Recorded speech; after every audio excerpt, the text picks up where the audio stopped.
Hi friends, welcome back to my channel Sneha Anil Kannada vlogs YouTube channel. ಇವತ್ತು ನೀವೆಲ್ಲ ಚೆನ್ನಾಗಿದ್ದೀರ, ನಾನು ಕೂಡ ಚೆನ್ನಾಗಿದ್ದೀನಿ. ಇವತ್ತೊಂದು ವ್ಲಾಗ್ ಬಂದು ಬಿಸಿಬೇಳೆ ಬಾತ್ ತೋರಿಸೋಣ ಅಂತ ಮಾಡ್ತಾಯಿದ್ದೀನಿ. ಮಾಡೋದು ಹೇಗೆ ಅಂತ. ಸೊ ಮೊದಲಿಗೆ ಕುಕ್ಕರ್ಗೆ ನಾನು ಆ ಬಾಕ್ಸಲ್ಲಿ ಒಂದು ಬಾಕ್ಸ್ ಅಕ್ಕಿ ತೊಗೊಂಡಿದ್ದೀನಿ. ಒಂದೆರಡು ಪಾವು ತೊಗೊಂಡಿದ್ದೆ ಅಷ್ಟೇ. ಅದರಲ್ಲಿ ಅರ್ಧ ಬೇಳೆ ಹಾಕ್ಕೊಳ್ತಾ ಇದ್ದೀನಿ. ಬೇಳೆ ಅರ್ಧ ಹಾಕ್ಕೊಂಡ್ರೆ ಚೆನ್ನಾಗಿರುತ್ತೆ. ಸೊ ಕೆಲವು ಸಾಮಾನು ತಗೋತಾರೆ. ಸೊ ಇವಾಗ ಒಂದು ಕ್ಯಾರೆಟ್ ತೊಗೊಂಡಿದ್ದೀನಿ, ಹಾಗೆ ಗೆಡ್ಡೆಕೋಸು, ಹಾಗೆ ಒಂದು 4 ಬೀನ್ಸ್ ಮತ್ತು ಒಂದು ಆಲೂಗಡ್ಡೆ ತೊಗೊಳ್ತಾ ಇದ್ದೀನಿ ತರಕಾರಿನ ನಾನು. ಸೊ ನೀವು ಬೇಕಾದ್ರೆ ಬಟಾಣಿ ಕೂಡ ಆ್ಯಡ್ ಮಾಡ್ಬೋದು, ನಾನು ಆ್ಯಡ್ ಮಾಡಿಲ್ಲ. ಸೊ ಮೊದಲೇ ಅಕ್ಕಿ ಮತ್ತು ಬೇಳೆ ಹಾಕ್ಕೊಂಡು ಅದನ್ನು ತೊಳೆದಿದ್ದೆ. ಸೊ ತರಕಾರಿನೂ ಕೂಡ ತೊಳ್ಕೊಂಡು ಹಾಕ್ಕೊಂಡಿದ್ದೀನಿ. ಸೊ ಇವಾಗ ನಾನು ತೊಗೊಂಡಿದ್ನಲ್ಲ, ಮೊದಲು ಒಂದು ಬಾಕ್ಸ್ ಅಕ್ಕಿ ತೋರಿಸಿದ್ನಲ್ಲ ನಿಮಗೆ. ಸೊ ಅದರಲ್ಲಿ ನಾನು 3 ಅಷ್ಟು ನೀರು ತೊಗೊಂಡಿದ್ದೀನಿ. ಸೊ ಇದು ಜಾಸ್ತಿ ಬೆಂದರೆ ಚೆನ್ನಾಗಿರಲ್ಲ. ಸೊ ನಿಮ್ಮ ಟೇಸ್ಟಿಯಾಗಿ ಸಿಗಬೇಕು ಅಂತಂದರೆ ನೀರು ಸ್ವಲ್ಪ ಜಾಸ್ತಿ ಹಾಕ್ಬೇಕು, ತೆಳ್ಳಗಾಗಬೇಕಲ್ವ, ಮೀಡಿಯಮಾಗಿ. ಸೊ ಅದಕ್ಕೆ ನಾನು 3 ಬಾಕ್ಸ್ ನೀರು ತೊಗೊಂಡಿದ್ದೀನಿ. ಸೊ ಇವಾಗ ಸ್ವಲ್ಪ ಇದಕ್ಕೆ ಆಯಲ್ ಹಾಕ್ಕೊಳ್ತೀನಿ. ಸ್ವಲ್ಪ 1 ಟೇಬಲ್ ಸ್ಪೂನಷ್ಟು ಆಯಲ್ಲು ಮತ್ತು ರುಚಿ ನಿಮ್ಗೆ ಎಷ್ಟು ಬೇಕೋ ಅಷ್ಟು ರುಚಿಗೆ ತಕ್ಕಷ್ಟು ಉಪ್ಪು ಹಾಕ್ಕೊಂಡು ಒಂದು ಮಿಕ್ಸ್ ಕೊಡ್ತಾಯಿದ್ದೀನಿ. ಸೊ ಇವಾಗ ಇದನ್ನು ಮಿಕ್ಸ್ ಕೊಟ್ಬಿಟ್ಟು ಒಂದು 2 ವಿಸಿಲ್, ಅಂದರೆ ಜಾಸ್ತಿ ಬೆಂದರೆ ನುಣ್ಣಗಾಗ್ಬಿಟ್ರೆ ಚೆನ್ನಾಗಿರಲ್ಲ. ಸೊ ತರಕಾರಿ ಎಲ್ಲ ಸಿಗಬೇಕು, ಅದಕ್ಕೆ ಸೊ 2 ವಿಸಿಲ್ ಕೂಗಿಸ್ಕೊಳ್ತೀನಿ. ಸೊ ಅದು ವಿಸಿಲ್ ಕೂಗಿತ್ತು. ಸೊ ಅದನ್ನಲ್ಲಿಟ್ಟು ತೆಗೆದ್ಬಿಟ್ಟು ನಾನು ಅದನ್ನು ಸಿಮ್ಮಲ್ಲಿ ಇಟ್ಟಿದ್ದೀನಿ. ಸೊ ಸಿಮ್ಮಲ್ಲಿಟ್ಟು ಈ ಕಡೆ ಬಾಣಲಿಗೆ 2 ಟೇಬಲ್ ಸ್ಪೂನ್ ಆಗೋಷ್ಟು ಎಣ್ಣೆ ಹಾಕ್ಕೊಂಡು ಅದನ್ನು ಕಾಯಕ್ಕೆ ಬಿಟ್ಟಿದ್ದೀನಿ. ಸೊ ನೋಡಿ, ಈ ರೀತಿ ಆಗಿರಬೇಕು, ಜಾಸ್ತಿ ಬೆಂದಿರಲು ಬೇಡ್ದು, ಆ ರೀತಿ ಇರಬೇಕು. ಸೊ ಇವಾಗ ಈ ರೀತಿ ಆಗಿದೆ. ಇದನ್ನು ನಾನು ಕಮ್ಮಿ ಫುಲ್ಲು ಸಿಮ್ಮಲಿಕ್ಕಿ ಅದನ್ನು ಬೇಯಕ್ಕೆ ಬಿಟ್ಟಿದ್ದೀನಿ. ಹಾಗೆ ನಾನು ಇದಕ್ಕೆ ಸಾಸಿವೆ ಹಾಕ್ಕೊಂಡೆ. ಸಾಸಿವೆ ಸಿಡ್ದಾದ್ಮೇಲೆ ನಾನು ಅದಕ್ಕೆ ಸ್ವಲ್ಪ ಕರಿಬೇವು ಮತ್ತು ಈರುಳ್ಳಿ ಉದ್ದುದ್ದಕ್ಕೆ ಹಚ್ಕೊಂಡಿದ್ದೆ. 2 ಈರುಳ್ಳಿ ತೊಗೊಂಡಿದ್ದೆ ಮೀಡಿಯಮ್ ಸೈಜಲ್ಲಿ. ಸೊ ಅದನ್ನು ಹಾಕ್ಕೊಂಡಿದ್ದೀನಿ. ಹಾಗೆ ಒಂದು 4 ಒಣಮೆಣ್ಸಿನ್ಕಾಯಿ ಹಾಕ್ಕೊಂಡು ಫ್ರೈ ಮಾಡ್ಕೊಳ್ಬೇಕು.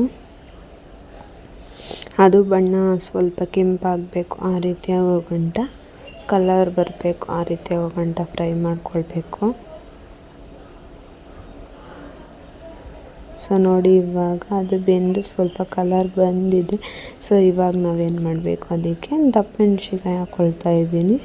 ಕೆಲವೊಬ್ಬರು ಕಡಲೆ ಬೀಜ ಕೂಡ ಆ್ಯಡ್ ಮಾಡ್ತಾರೆ. ಸೊ ನಾನು ಮಾಡಿಲ್ಲ, ಫ್ಲೇವರ್ ನಂಗೆ ಇಷ್ಟ ಆಗಲ್ಲ ಅಂತ. ಸೊ ನೀವು ಬೇಕಾದ್ರೆ ಕಡಲೆ ಬೀಜ ಕೂಡ ಹಾಕ್ಕೊಳ್ಳಿ, ತುಂಬ ಚೆನ್ನಾಗಿರುತ್ತೆ ಮಾತ್ರ. ಬಟ್ ನಮಗೆ ಬೇಡ ಅಂತ ನಾನು ಹಾಕ್ಕೊಂಡಿಲ್ಲ ಅಷ್ಟೇ. ಇವಾಗ ಅದಕ್ಕೆ 2 ಟೊಮೊಟೊ ಹಚ್ಕೊಂಡಿದ್ದೆ ಮೀಡಿಯಮ್ ಸೈಜು. ಸೊ ಅದನ್ನು ಹಾಕ್ಕೊಂಡು ಫ್ರೈ ಮಾಡ್ಕೊಳ್ತಾ ಇದ್ದೀನಿ. ಟೊಮೊಟೊ ಫುಲ್ಲು ಸಾಫ್ಟ್ ಆಗಬೇಕು ಬೇಗ ಅಂತಂದರೆ ಸ್ವಲ್ಪ ಸಾಲ್ಟ್ ಹಾಕ್ಕೊಂಡು ನಾನು ಬೇಗ ಸಾಫ್ಟ್ ಆಗಲಿ ಅಂದ್ಬಿಟ್ಟು ಸ್ವಲ್ಪ ಒಂದು ಚಿಟಿಕೆ ಎಷ್ಟು ಬೇಕು ಅಷ್ಟು ರುಚಿಗೆ. ಇವಾಗ ನಾನು ಮೊದಲೇ ಹಾಕಿದ್ದೀನಲ್ವ, ಅದಕ್ಕೆ ಕೂಗೋಕ್ಕೆ. ಸೊ ನಾನು ಇವಾಗ ಎಷ್ಟು ಬೇಕು ಅಷ್ಟು ಇದಕ್ಕೆ ಅಷ್ಟು ಹಾಕ್ಕೊಳ್ತಾ ಇದ್ದೀನಿ ನಾನು ಸಾಲ್ಟ್ ಹಾಕಾಯ್ತಲೆ ಅದನ್ನು ಫ್ರೈ ಮಾಡ್ಕೊಳ್ತಾ ಇದ್ದೀನಿ. ಅದು ಚೆನ್ನಾಗಿ ಟೊಮೊಟೊ ಎಲ್ಲ ಫುಲ್ ಸಾಫ್ಟ್ ಆಗಬೇಕು, ಆ ರೀತಿ ಫ್ರೈ ಆಗಲಿ ಅಂದ್ಬಿಟ್ಟು ಬೇಯಿಸ್ತಾ ಇದ್ದೀನಿ.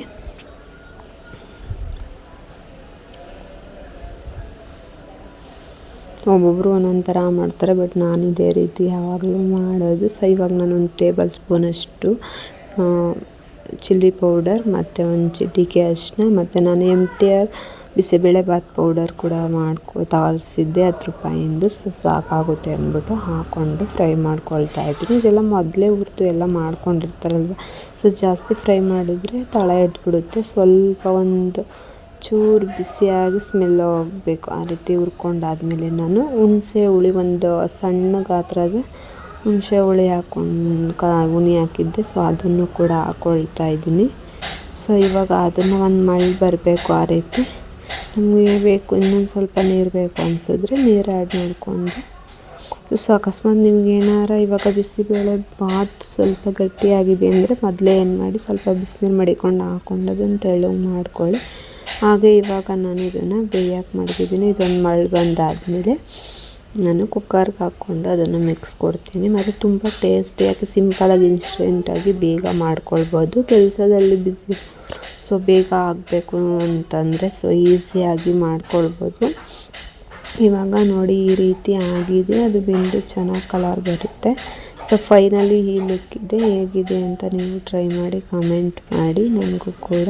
Thank you for watching. Next ವಿಡಿಯೋಗೋಸ್ಕರ ವೆಯ್ಟ್ ಮಾಡಿ. ನೀವು ಹೇಗ್ಬೋದು ಅಂತ ಕಾಮೆಂಟ್ ಮಾಡಿ.